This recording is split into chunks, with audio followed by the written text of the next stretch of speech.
ಓಂ ಶ್ರೀ ರಾಘವೇಂದ್ರಾಯ ನಮಃ. ಎಲ್ಲರಿಗೂ ಮಾನು ಮನೋಜ್ ಕನ್ನಡ ಯೂಟ್ಯೂಬ್ ಚಾನಲ್ಗೆ ಸ್ವಾಗತ. ಸ್ನೇಹಿತರೆ, ಈ ದಿನ ನಾವು ವೆಂಕಟನಾಥರ ಸನ್ಯಾಸ ಸ್ವೀಕಾರದ ಬಗ್ಗೆ ತಿಳಿದುಕೊಳ್ಳೋಣ. ಶ್ರೀ ವೆಂಕಟ ಭಟ್ಟಾಚಾರ್ಯರ ಭಾರ್ಯೆಯು ಅಂದರೆ ಸರಸ್ವತಿಯು ಸನ್ಯಾಸವನ್ನು ಕೊಡುವಾಗ ಅವರ ಎದುರಲ್ಲಿ ಇರುವುದು ಸರಿಯಲ್ಲ. ಅವರ ಅನುರಾಗಯುಕ್ತವಾದ ಅನ್ಯೋನ್ಯ ದಾಂಪತ್ಯಕ್ಕೆ ಸನ್ಯಾಸವು ಅನುಕೂಲಕರವಲ್ಲವೆಂದು ಆಲೋಚನೆ ಮಾಡಿದ ಶ್ರೀ ಸುಧೀಂದ್ರ ತೀರ್ಥರು ಕುಂಭಕೋಣ ನಗರವನ್ನು ಬಿಟ್ಟು ತಾಂಜಾವೂರಿನಲ್ಲಿ ಶ್ರೀ ರಘುನಾಥ ಭೂಪಾಲನ ಸಮಕ್ಷಮದಲ್ಲಿ ಸನ್ಯಾಸ ದೀಕ್ಷೆಯನ್ನು ಕೊಡಲು ತೀರ್ಮಾನ ಮಾಡುತ್ತಾರೆ. ಈ ವಾರ್ತೆ ದಶದಿಕ್ಕುಗಳಿಗೂ ಪ್ರಸಾರವಾಯಿತು. ಆದ್ದರಿಂದ ತಂಡೋಪತಂಡವಾಗಿ ಪಂಡಿ ಪಾಮರರು ಎನ್ನದೆ ಎಲ್ಲರೂ ಈ ಮಹೋತ್ಸವವನ್ನು ನೋಡುವುದಕ್ಕಾಗಿ ಪ್ರವಾಹದಂತೆ ತಾಂಜಾವೂರನ್ನು ಬಂದು ಸೇರಿದರು. ನಿಶ್ಚಿತವಾಗಿ ಶುಭ ದಿವಸವು ಬಂದೇ ಬಿಟ್ಟಿತು. ಇನ್ನು ವೆಂಕಟನಾಥನು ಸರ್ವಸಂಗ ಪರಿತ್ಯಾಗ ಮಾಡಿ ಸನ್ಯಾಸಿಯಾಗಿ ಮಾರ್ಪಡುವ ಪರ್ವದಿನವದು.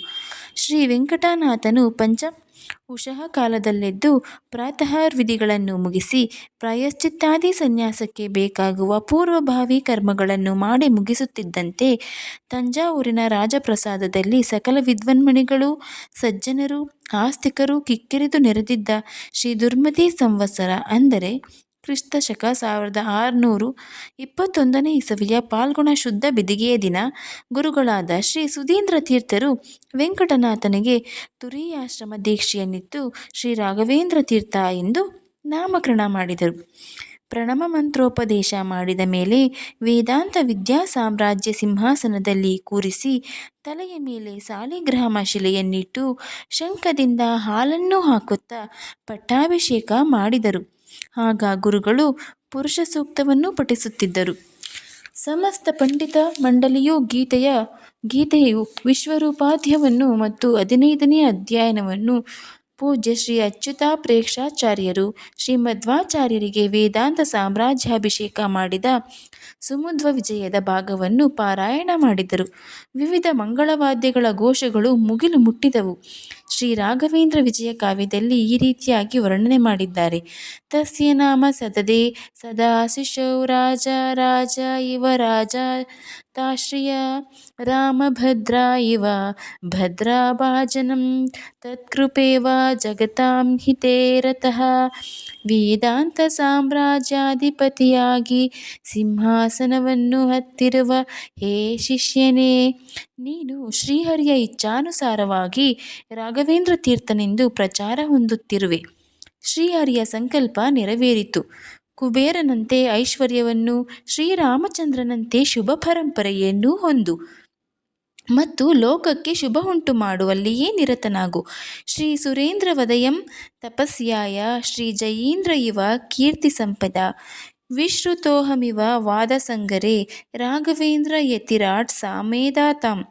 ನಮ್ಮ ಪರಮಗುರುಗಳಾದ ಶ್ರೀ ಸುರೇಂದ್ರ ತೀರ್ಥರಂತೆ ತಪಸ್ಸಂಪನ್ನತೆಯೂ, ನಮ್ಮ ಗುರುಗಳಾದ ಶ್ರೀ ವಿಜಯೀಂದ್ರ ತೀರ್ಥರಂತೆ ಕೀರ್ತಿಯೂ, ನಮ್ಮಂತೆ ವಾದಗಳಲ್ಲಿ ಕೌಶಲ್ಯವೂ ನಿಮಗೆ ಉಂಟಾಗಿ ನಿಮ್ಮ ಆಧಿಪತ್ಯದಲ್ಲಿ ಮಠವು ಅತಿಶಯ ಅಭಿವೃದ್ಧಿಯನ್ನು ಹೊಂದುವುದು. ಆ ಚಂದ್ರಾರ್ಕವಾಗಿ ನಿಮ್ಮ ಕೀರ್ತಿ ಪತಾಕೆ ಜಗತ್ತಿನಲ್ಲಿ ಶೋಭಿಸಲಿ. ಶ್ರೀ ಮೂಲರಾಮದೇವನ ಕೃಪಾಕಟಾಕ್ಷ ಸದಾ ನಿಮ್ಮ ಮೇಲೆ ಉಂಟಾಗಲಿ ಎಂದು ಆಶೀರ್ವಾದ ಮಾಡಿದರು. ಆಗ ಅವರಿಗೆ ಅಂತಹ ಉತ್ತರಾಧಿಕಾರಿಯನ್ನು ಕೊಟ್ಟ ಭಗವಂತನ ಕಾರುಣ್ಯವನ್ನು ನೆನೆದು ಕಣ್ಣಿನಿಂದ ಧಾರಾಕಾರವಾಗಿ ಆನಂದಾಶ್ರುಗಳು ಹರಿದು ಬಂದವು. ಶ್ರೀ ರಾಘವೇಂದ್ರ ತೀರ್ಥರು ನಮ್ರಾತಿ ಅತ್ಯಂತ ಕೃತಜ್ಞತಾಭಾವದಿಂದ ಆ ಗುರುಗಳ ಮಹೋನ್ನತ ಅರ್ಥಪೂರ್ಣವಾದ ಆಶೀರ್ವಾದಗಳನ್ನು ತಲೆಬಾಗಿ ಸ್ವೀಕರಿಸಿದರು. ಆ ಮಹೋತ್ಸವದ ಸಂದರ್ಭದಲ್ಲಿ ಕೆಲ ಮಾತುಗಳಲ್ಲಿ ವರ್ಣಿಸಲು ಸಾಧ್ಯವೇ ಇಲ್ಲ.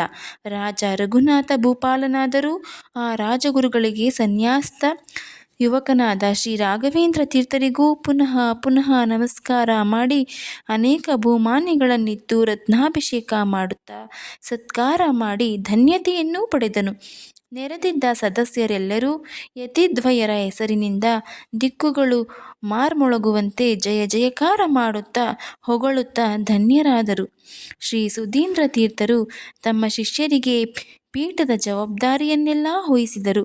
ಪರಂಪರೆಯಿಂದ ಬಂದ ಸಂಸ್ಥಾನದ ಮೂಲ ವಿಗ್ರಹಗಳಾದ ಮೂಲ ರಾಮಚಂದ್ರ, ದಿಗ್ವಿಜಯರಾಮ ಮತ್ತು ಜಯರಾಮ ವಿಗ್ರಹಗಳನ್ನು, 2 ವ್ಯಾಸಮುಷ್ಟಿಕೆಯನ್ನು, ರತ್ನಗರ್ಭ, ಶಾಲಿಗ್ರಾಮ, ಬಲಮುರಿತ ಶಂಖಗಳನ್ನೂ ಇಟ್ಟಿದ್ದ ರಜತ ಪೆಟ್ಟಿಗೆ, ಸಮಸ್ತ ವೇದಾಂತ ವಹಿಗಳನ್ನೂ ಇಟ್ಟಿದ್ದ ದೀವಟಿಗೆ, ಶ್ವೇತಛತ್ರ, ವಿಂಜಾಮರ, ಬಂಗಾರದ ಅಂಬಾರಿ, ಮೇನೆ, 4 ವಿಧವಾದ ವಾದ್ಯಗಳು, ಶಂಖ, ಧವಳ, ಬೇರಿ, ಡಕ್ಕ, ಕಹಳೆ, ಹೀಗೆ ವಿಜಯವಾದ್ಯಗಳು, ಸ್ವರ್ಣಪಲ್ಲಕ್ಕಿ, ರಾಹು ಕೇತು ವಾದ್ಯ, ಆನೆ ಮೊದಲಾದ ರಾಜಲಾಂಛನಗಳನ್ನು, 4 ಸ್ವರ್ಣರಜತ ದಂಡಧಾರಿಗಳನ್ನು, ತಾಳ ಸುತ್ತಿ ಪಾಠಕರು, ವಂದ್ಯಮಾಗಧರೆ ಮೊದಲಾದ ಸಮಸ್ತ ರಾಜವೈಭವಗಳನ್ನು ಅನುಗ್ರಹಿಸಿದರು.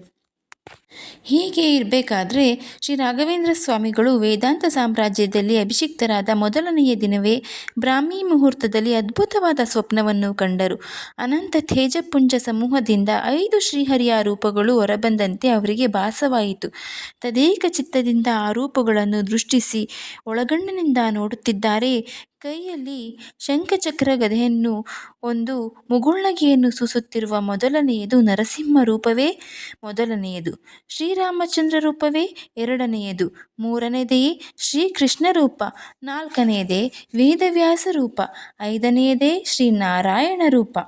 ಹೀಗೆ ಆನಂದಾದಿ ಸದ್ಗುಣೈಕವಾದ ಅಗಮ್ಯವಾದ 5 ರೂಪಗಳಿಂದ ಪ್ರತ್ಯಕ್ಷನಾದ ಶ್ರೀಹರಿಯು ಅನಂತ ಪ್ರಕಾಶವನ್ನು ನೋಡುತ್ತಿರಲು, ನಮ್ಮ ವಿಶೇಷ ಸನ್ನಿಧಾನ ಪಾತ್ರನು ನೀನು, ನಾವು ನಿನ್ನಲ್ಲಿದ್ದು ಜಗತ್ತಿಗೆ ಕಲ್ಯಾಣವನ್ನುಂಟು ಮಾಡುತ್ತೇವೆ ಎಂದು ಹೇಳಿ ಆ ರೂಪಗಳು ಕಣ್ಮರೆಯಾದವು. ಆಗ ಶ್ರೀ ರಾಘವೇಂದ್ರ ಸ್ವಾಮಿಗಳು, ಶ್ರೀಹರಿ, ನಾನು ನಿನ್ನ ಸಂಕಲ್ಪಾನುಸಾರ ಸೇವೆಯನ್ನು ಮಾಡುವೆನು, ಅಲ್ಲದೆ ನೀನೇ ಅಂತರ್ಯಾಮಿಯಾಗಿ ನಿಂತು ಮಾಡಿಸುವವನು ಎಂದು ಅನುಸಂಧಾನ ಬರುವಂತೆ ನಿನ್ನ ಭಕ್ತರಿಂದಲೂ ಸಮಸ್ತ ಕರ್ಮಗಳನ್ನೂ ಮಾಡಿಸುತ್ತೇನೆ ಎಂದು ಸಂಕಲ್ಪ ಮಾಡಿದರು. ನೋಡಿದ್ರಲ್ಲ ಸ್ನೇಹಿತರೆ, ರಾಘವೇಂದ್ರ ಸ್ವಾಮಿಗಳ ಸನ್ಯಾಸತ್ವ ಸ್ವೀಕಾರದ ಬಗ್ಗೆ. ಈ ಸಂಚಿಕೆ ನಿಮಗೆ ಇಷ್ಟ ಆಗಿದ್ದರೆ ದಯವಿಟ್ಟು ಶೇರ್ ಮಾಡಿ, ಲೈಕ್ ಮಾಡಿ, ಸಬ್ಸ್ಕ್ರೈಬ್ ಆಗಿ ಹಾಗೂ ಕಾಮೆಂಟ್ ಮಾಡಲು ಮರೆಯದಿರಿ. ಧನ್ಯವಾದಗಳು.